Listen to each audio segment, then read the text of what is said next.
are you, mate? Very well, Tim. Thank you for coming. Oh, mate, thanks for having me out here. I always learn heaps when I'm with you. Oh, good. We're mounting a gate and a stay on this post at the end of a run of cattle rail near a woodpile. That's it. Bit of an access way, mate. That's it. No, it should be good on the side.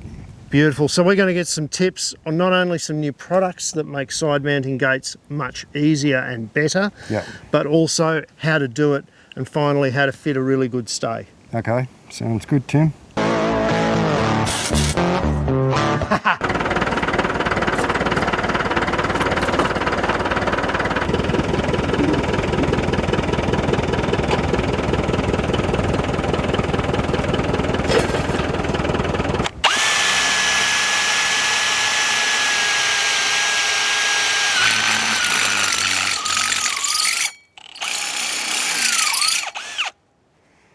So that's as easy as that.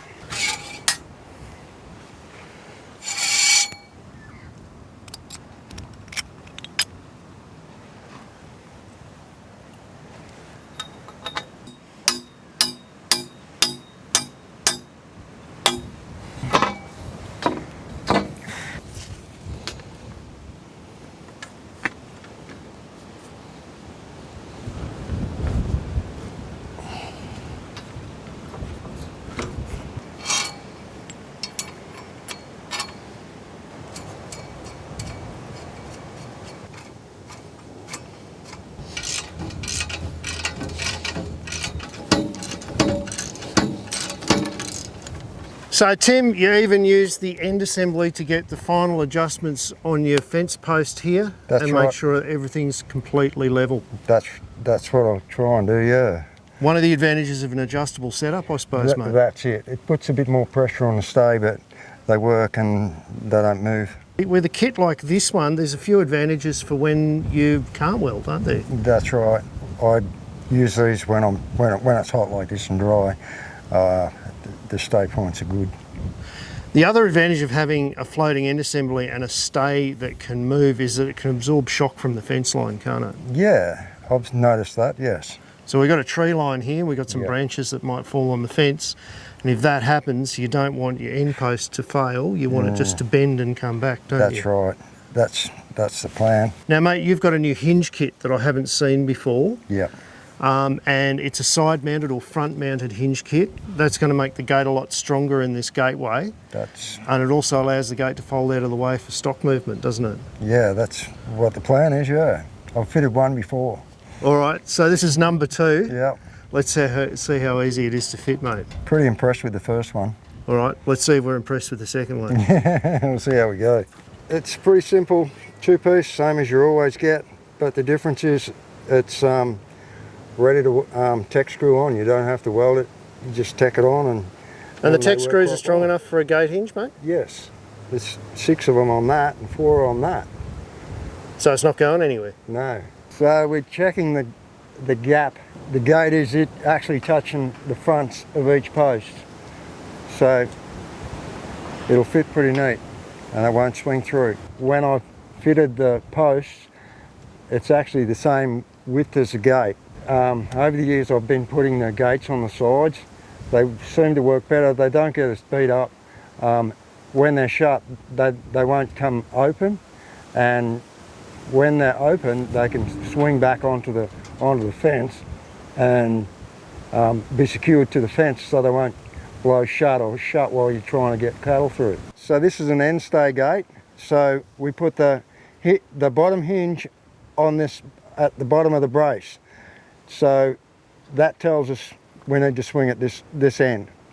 This other end, it's got the top brace on it, so that's the latch end. So Tim, there's a right way and there's a wrong way with Endstay gates. Yes. And you should always follow where the braces are and put your hinge kits where the force is going to be supported. That's right, that's what I've always done. So this one's right because it's got the hinge on the bottom one going down. Yeah, this one's not quite right, Tim. They've got that one right. They could have put that gate over here and the mesh would be on the right side and that one over there, but I think the old concrete post, and that's a new newer concrete posts, and it doesn't set up with Violet Town posts. So I think that's why they've done this. If you stays up the top, you're on the wrong end. So Tim, now that we know which end of an end stay gate we're supposed to put the hinge kit on, Yep. where the stay goes down to the bottom, we've then got to get the gate set up on the posts. Now you get the gate chocked up to the height that the client wants, and then use the level at the hinge kit end down on the bottom rail. Yep. It's just easier to see your level where, and mark the bottom of the gate where the hinge has got to go.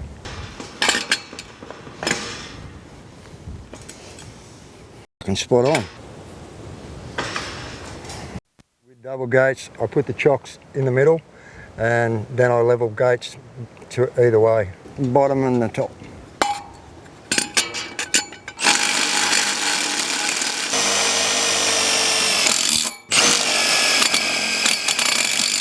You can put the rest of the tech screws in after you finish it, and then if you make a, I don't do it very often, but if I make a blue, it's only 3 tech screws to pull out. So you remove the top hinge part, and then get it ready to fit.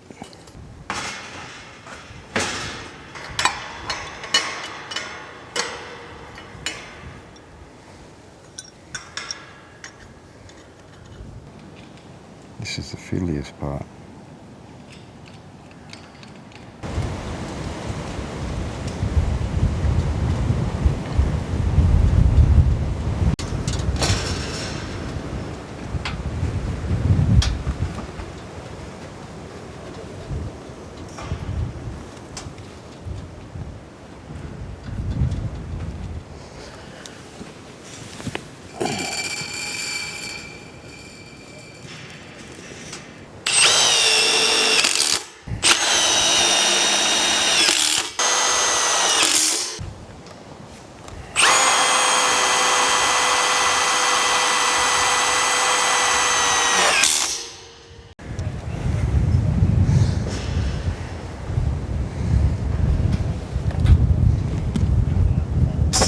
Nope. It's level now, but if it does move a little bit, you've got adjustment with the stay. Well Tim, nice level gate that swings well and Yep. swings up against the fence, gets out of the way of stock, and rests on the post so it can't get damaged as easily. That's right, that's what it's all about. These are a pretty nifty little gate hinge, aren't they? They're pretty cool, easy to use. You don't need 3 hands. Don't need 3 hands, and everyone's got a tech gun. You've only started using them a little while ago, haven't you? That's right. You've only Peter installed gave a me few. a couple to try, and Yep. yeah, so I've given one away and I put one on myself.